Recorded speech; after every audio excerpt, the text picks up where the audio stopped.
নিজেরটা বুঝে নিলে লোক বলে স্বার্থপর। কেউ তার প্রাপ্য থেকে বঞ্চিত হলে আঙুল তুলে মানুষগুলো কি আসে ন্যায় বিচার করতে? না, তখন বেশিরভাগ মানুষ ঝঞ্ঝাট এড়াতে চোখে ঠুলি পড়ে।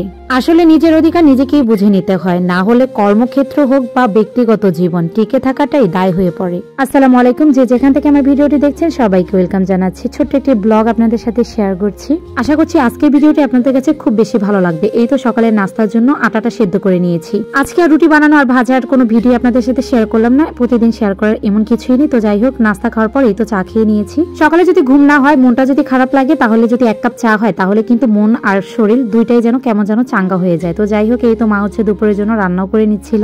আজকে রান্না করবে হচ্ছে আমাদের কাছে বেগুন দিয়ে রুই মাছ। তো রান্নাটা কিন্তু বেশ ভালো লেগেছিল। মা যেভাবেই রান্না করুক না কেন, মায়ের হাতে রান্না বলে কথা খুব বেশি ভালো লাগে। মায়ের কাছে এসে একবারই অলস হয়ে গেছি, বাচ্চা থেকে শুরু করে নিজের খাওয়া দাওয়া কোনো কিছুরই টাইম ঠিক নেই। তো মা যখন রান্না করে তখন আমাকে ডাক দেয় ভিডিও করার জন্য। যেহেতু আমি ভিডিও করি সেজন্য সবাই কিন্তু আমার ফ্যামিলির আমাকে হেল্প করে। তো যাই হোক, এই তো মা তো রান্নাটা পুরোই কমপ্লিট করে ফেলেছে, ঝোলের জন্য পানিও দিয়ে দিল। আর আমাদের কাছে টমেটো কিন্তু এখনো পাকেনি, এটা কিন্তু কেনা টমেটো। তো গাছের টমেটো কিন্তু মা পারতে বলেছিল, কারণ গাছের টমেটো দিয়ে যদি শিম রান্না করা হয় তাহলে নাকি বেশ ভালো লাগে খেতে। আর এই তো মেহেদিটা হচ্ছে সবে রাতের বিকেলে হচ্ছে পাড়া হয়েছিল, সেটা আর বাটা হয়নি, পরের দিনে বেটে আমরা মাথায় দিয়েছিলাম। তবে হাতে দিতে চেয়েছিলাম কিন্তু মেহেদি একেবারে কম হয়ে গেছে, সেজন্য আর দিতে পারিনি। তবে বাচ্চারা কিন্তু দিয়েছিল, আর মা হচ্ছে মেহেদি বাটছিল আর রান্নাটাও কমপ্লিট করছিল। আর এই তো আমি হচ্ছে ডিম নিয়ে দাঁড়িয়ে আছি মাথায় দেওয়ার জন্য। আগে তো মেহেদির সাথে অনেক কিছু ব্যবহার করে তারপরে মাথায় দিতাম, আর এখন হচ্ছে শুধুমাত্র ডিম দিয়ে তারপরে দিয়েছি, যেহেতু অন্য কিছু আর ছিল না সেজন্য আর ঝামেলা করিনি। আর এই তো আমি গাছে থেকে টমেটো পেরে নিয়েছিলাম।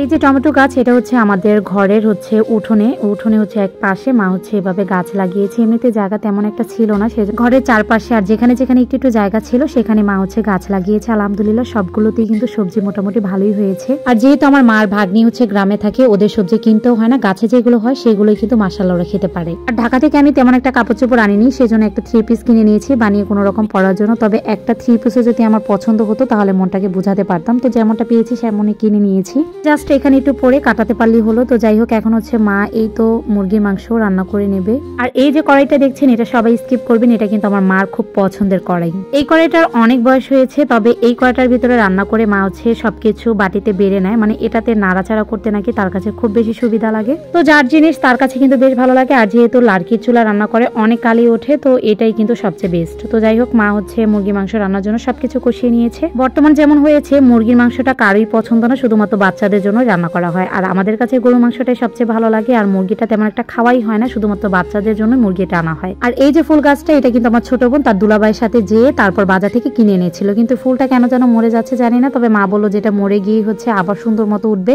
কারণ আরো ফুলের কলিও কিন্তু ছিল। তো এখন হচ্ছে আমার সেলোয়ারটা বানিয়ে নিচ্ছিলাম। আর মেশিনটা অনেক পুরনো, এটা কিন্তু আমার বিয়ের আগের, অনেক বছর আগের মেশিন। এটার মধ্যে আমার অনেক ভালোবাসা আছে। আমি কাজ শেখার পর এই মেশিনটাই কেনা হয়েছিল, আর এই মেশিনটা কিনেছি কিন্তু এমনিতে কিনা হয়নি। এই মেশিনটা কিনতে কিন্তু অনেক কষ্ট হয়েছিল, সেটা আর আপনাদের সাথে শেয়ার নাই বা করলাম। আর এই তো আমাদের ঘরের সামনে হচ্ছে এই জায়গাটার মধ্যে মা মিষ্টি কুমড়া, ধনিয়া পাতা, তারপর হচ্ছে টমেটো, বেগুন, মূলা, লাল শাক আর অনেক সবজি কিন্তু এতটুকু জায়গায় লাগিয়েছে। তো সবগুলো হয়েছে, মা হচ্ছে মাটিটা একটু আগলা করে তারপর সার দিয়ে দিচ্ছিল। আর আমি এই তো সন্ধ্যাবেলা বাচ্চাদের জন্য আদা থানকুটি পাতা দিয়ে বড়া বানিয়ে দিচ্ছিলাম, ওদের একটু পেটে সমস্যা হয়েছে সেজন্য এই নাস্তাটা বানানো হচ্ছে। মা হচ্ছে সবকিছু রেডি করে দিয়েছে, আমি শুধু তেলের মধ্যে ভেজে নিচ্ছিলাম। আর এইটা দিয়ে হচ্ছে বড় ছোট সবাই নাস্তাটাও হয়ে যাবে। আর এই তো আজকের ভিডিওটি আপনাদের কাছে কেমন লেগেছে অবশ্যই কমেন্ট করে জানাবেন। পরিশেষে আপনাদের কাছে একটি কথাই বলবো, প্রথমে হচ্ছে নিজের জন্য ভাববেন, তারপর হচ্ছে ফ্যামিলি বা অন্য কারোর জন্য। তো সবাই অনেক বেশি ভালো থাকবেন, সুস্থ থাকবেন। আজ এখানে বিদায় নিব, আল্লাহ হাফেজ।